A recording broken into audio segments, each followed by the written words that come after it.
Welcome back, everyone. Ready to dive back into the story of Pridi Banomyong. Absolutely. I think last time we left off with Pridi as a young man in France, really starting to grapple with these new ideas, these revolutionary ideas about democracy and socialism. Yeah, he wasn't just reading about it, he was really immersed in it, wasn't he? Mhm. Debating with fellow Thai students, challenging the very foundation of Siam's absolute monarchy. It's fascinating to see how that time abroad really shaped his thinking and would later fuel his actions back in Siam. He saw the stark contrast between the democratic ideals he was embracing and the reality back home. So let's paint a picture for our listeners here. Siam in the early 1900s. The king had absolute power, and the political structure was, well, designed to maintain that power.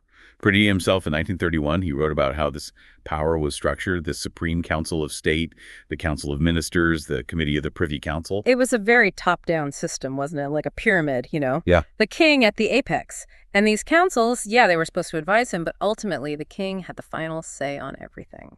And this concentration of power in one person, that's exactly what Pridi started to challenge, even as a young lawyer, fresh out of France.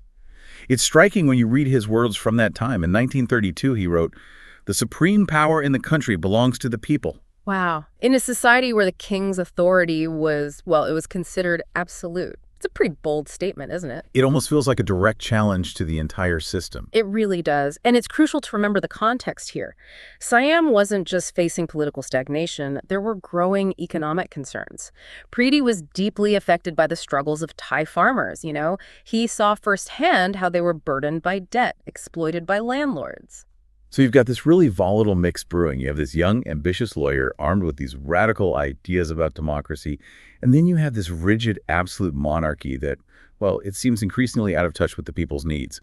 And on top of that, there's a growing sense of unrest among the population. It was a recipe for change, and that change came in the form of the 1932 Siamese Revolution, a pivotal moment, really, in Thailand's history. This is where it gets really interesting, right?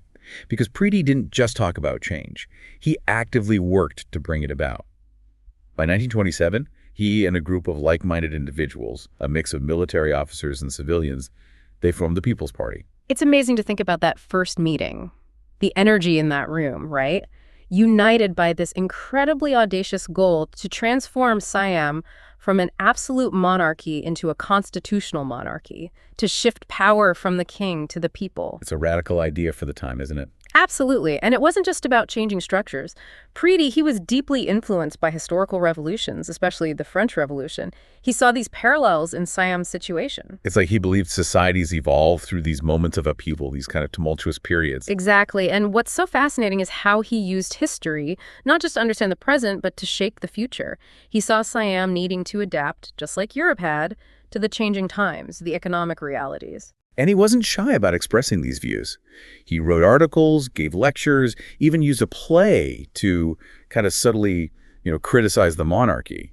A play, it's such an interesting choice, isn't it? It was a brilliant tactic. Think about it. Plays were popular. They were a form of entertainment. So he was able to plant these seeds of dissent, these ideas, in a way that was accessible to a much wider audience. It makes you realize that Pridi understood the power of storytelling. He really did. And through his storytelling, his speeches, he was also able to connect with Thai students studying abroad who, they were increasingly exposed to democratic ideals, thanks in part to Pridi's efforts. So you have this growing intellectual movement inside Siam and among the diaspora, and this all culminates in the events of June 24th, 1932. The 1932 Siamese Revolution, a date etched in Thai history. And, it wasn't a violent uprising, but a carefully planned move by the People's Party. They seized key government buildings, effectively taking control of the country. It's a bloodless coup.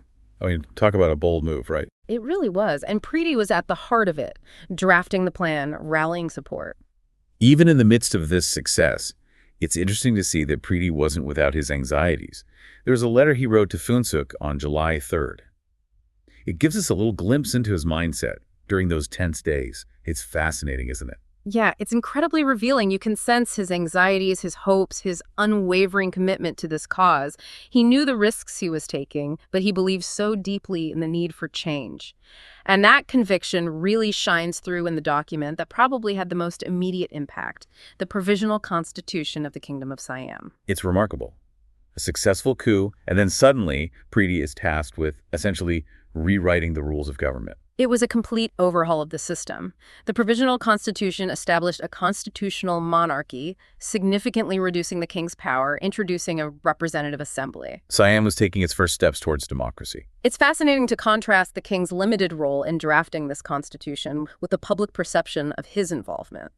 Pridi's writing shed some light on the complexities of that transition, and they challenged some of the historical narratives surrounding the revolution. They do, they really do. So Siam is now a constitutional monarchy, but a new chapter is about to begin in Pridi's life, and it's a story that's intertwined with the tumultuous events of World War II. Pridi's actions during the revolution almost foreshadow his leadership during the war. He was a master strategist, wasn't he? Able to operate in the open, but also behind the scenes. And that's what he did with Seri Thai, the Free Thai movement. You're right. It's like the revolution prepared him for those wartime challenges. Exactly. He understood political strategy, how to inspire others, and this unwavering belief in fighting for freedom. And those skills were about to be put to the test. This is where Pridi's story takes an even more dramatic turn, navigating occupied Thailand during World War II.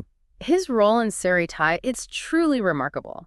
So last time we left off with this incredible victory for Pridi and the People's Party. Right, Siam takes its first steps towards democracy, but the world is on the brink of war. Exactly.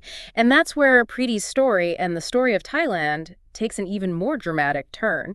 Remember we were talking about how Pridi's experience with the 1932 revolution kind of prepared him for the challenges of World War II? Yeah. Well, fast forward to December 1941, Japan, part of its wartime expansion, invades Thailand. Wow. So Thailand's thrust into the heart of this global conflict. Mm-hmm. And I know the Thai government officially aligned with Japan, but I imagine that wasn't a universally accepted decision. You're right, it wasn't. There was a significant portion of the Thai population, especially those who had fought for those democratic reforms in 1932, who saw this Japanese occupation as a threat to Thai sovereignty.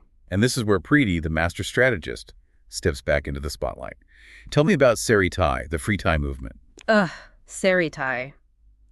This was Pridi's brainchild, a clandestine resistance movement operating right under the noses of the Japanese. It was this underground network of spies, saboteurs, freedom fighters, all dedicated to, undermining the occupation. It's such a bold move. Yeah. They weren't just passively resisting. They were actively gathering intelligence for the Allies, helping downed Allied pilots escape, even carrying out attacks against the Japanese. Talk about risky business. It was incredibly dangerous work, requiring immense courage and strategic thinking.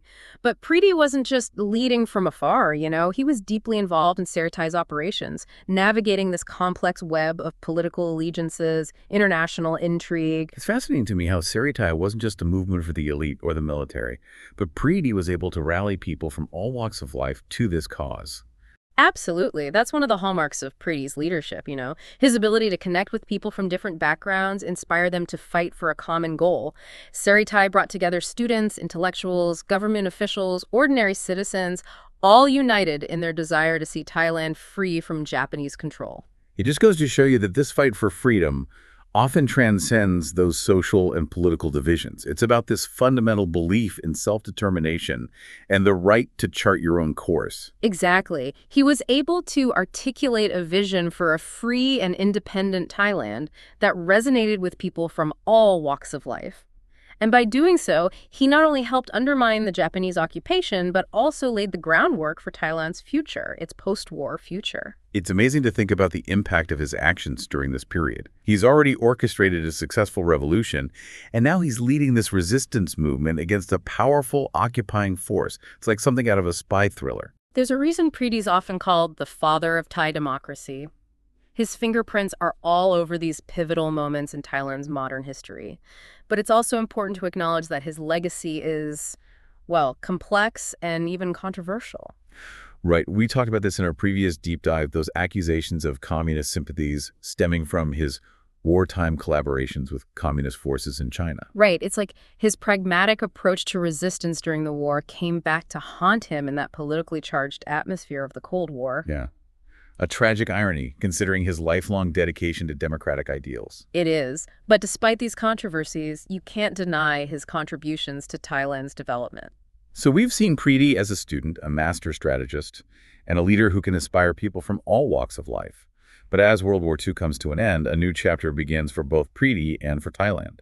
With Japan's defeat, Thai emerges from the shadows, and Pridi, the resistance leader, is thrust into a position of even greater influence. But that's a story for another time.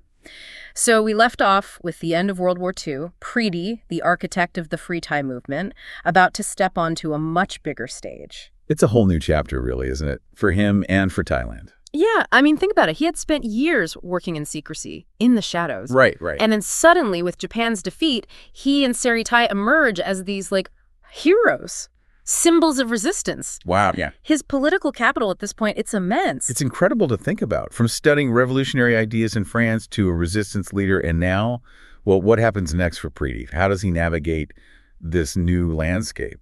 Post-war Thailand. Well, Thai's out in the open now, right? His role in the resistance earns him even greater respect. In fact, in 1946, he becomes the Prime Minister of Thailand. Wow. That's remarkable, isn't it? To go from operating undercover to leading the nation. It's just a lot about the trust people had in him. But, as you said before, Pridi's legacy is complex. So how does he grapple with these challenges of leadership? I mean, a country recovering from war and navigating this new global order. Right. I mean, Pridi's inherited a nation facing immense challenges. The economy needed rebuilding, there were these political divisions reemerging, and then internationally, the Cold War was casting a long shadow over everything. Yeah.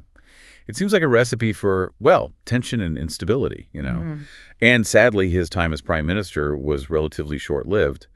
What led to his downfall? Well, several things contributed, I think. There were conservative elements within Thailand who had always kind of viewed Pridi with suspicion, wary of his progressive ideas, maybe his association with those pushing for democratic reform. Right, and those accusations of communist leanings that had been swirling around Pridi since the war. Exactly. His wartime collaboration with communist forces in China, it came back to haunt him during those Cold War tensions. Yeah. So pragmatic at the time. Right. But they were used against him, Whether they were true or not, those accusations created this environment of distrust and fear that really led to his downfall. And in 1947, there was a military coup that ended his premiership. So Pridi, the man who played such a vital role in shaping Thailand's future, is forced out of power. What happened to him? Well, for his own safety, he had to flee Thailand. He went into exile, lived out his remaining years far from the country he dedicated his life to. Wow. It's almost Shakespearean, right? This idea of a hero who helps liberate his country only to be cast out by the very forces he helped empower. What are your thoughts on Pridi's legacy? Knowing how his story ends, triumph or tragedy? Well, I think it's a bit of both, isn't it? I mean, his achievements are undeniable. The 1932 revolution, transforming Siam from an absolute monarchy to a constitutional monarchy, leading the resistance against the Japanese occupation during World War II. A visionary leader, a brilliant strategist, a champion of democratic ideals. Exactly. But as we've said, his life was marked by setbacks, Yeah.